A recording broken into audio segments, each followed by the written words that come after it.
Hello mga Marites! Ngayong araw, nag-set kami ng biglaang Christmas party para matuloy at hindi ma-drawing, Diyos ko. Aminin nyo, karamihan sa mga siniset talaga namang hindi natutuloy, taknayda. Katulad ng Christmas party namin to, Diyos ko, nakailang set kami kung hindi biglaan, hindi matutuloy, nuko. Ay, nuko, kung hindi pa kami na-sponsoran ng manok, hindi matutuloy tong Christmas party na ito, taknaydo. Shoutout nga pala kay Aaron Pineda. Salamat po sa chicken ng dahil sa'yo. Puro manok ang handa sa Christmas party namin. Ayan nga pala yung sikreto sa masarap na pagkain. Magic sarap at betchin. Kung kaya ka pa mamakainom, malasing nakaking magic sarap ang pombetchin. Nagtulong-tulong na nga kami magluto dahil mamayang gabi na nga yung Christmas party namin. Haloko, natuloy, Jo.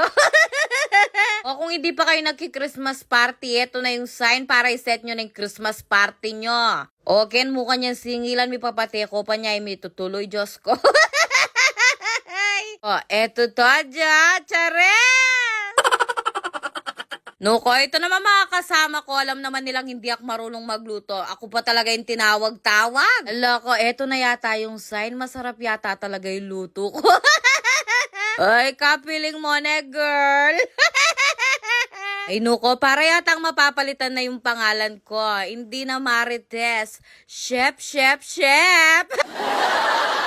Kanya man pakiramdaman, bala mo tutu. Taknaydo, sa lahat ng chef, ako yung naglulutong maraming magic sarap at betch.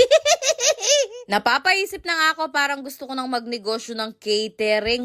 Loko, katas mo pangarap. Ay, nukoy Marites, magki-catering ka pa, bulang lang na bangus nga, hindi mo kinakalis. Ayo, makanyang ko. Ay, shit, ang sarap yata ang pakiramdam pag tinatawag na akong Chef Marites. Eto po yung lulutuin natin, halok.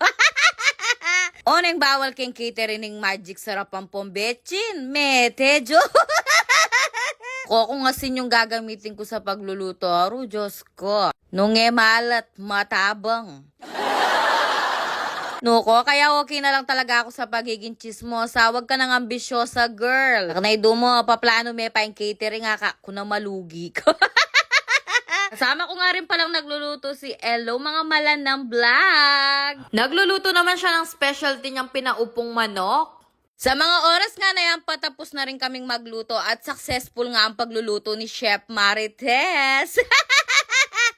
Umuwi na nga rin ako dahil tamang-tama dumating na rin yung mga order kong ipangririgalo sa kanila. Simple lang tong mga iririgalo ko sa kanila pero alam ko magiging masaya sila dito. Sobrang sarap lang din sa pakiramdam dahil nga nakakapagbigay na rin ako ngayon. Dati kasi ako yung binibigyan pero ngayon kahit papano makakapagbigay na rin ako. Kahit simple lang tong mga ibibigay ko sa kanila, alam ko sobrang ma-appreciate nila ito. Sa mga kasama naming mga babae, wallet yung ibibigay ko at sa mga lalaki naman itong mga babe. Ito nga mga babe na to sponsor lang to sa akin ng asawa ko dahil sabi ko sa kanya magbibigay ako sa mga kasama namin. Kaya siya na rin mismong nagkusa, sabi niya magbibigay nga din siya ng babe. Natapos ko na nga balutin yung mga ibibigay ko sa kanila at maliligo na rin ako dahil mag-i-start na nga yung party namin. Comment for part 2 mga Marites!